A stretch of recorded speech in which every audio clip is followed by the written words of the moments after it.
Kita ke informasi lain pemirsa. Sebanyak 18 pembalap perahu cepat bertarung untuk menjuarai F1 Powerboat Danau Toba. Sesuai dengan jadwal, para pembalap akan dibagi pada 2 sprint race.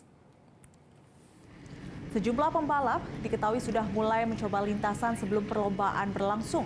Sementara pengamanan venue area lokasi perlombaan juga terus ditingkatkan dan penonton yang masuk melalui pintu utama dilakukan pemeriksaan dengan sistem detektor. Polisi dan panitia memeriksa seluruh bawaan penonton dan juga menempatkan 40 kamera pengawas untuk memantau pengamanan perlombaan.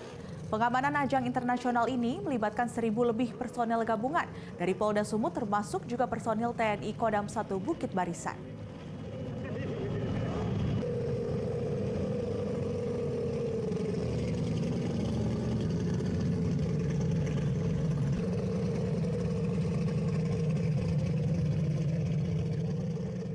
Jelajahi cara baru mendapatkan informasi. Download Metro TV Extend sekarang.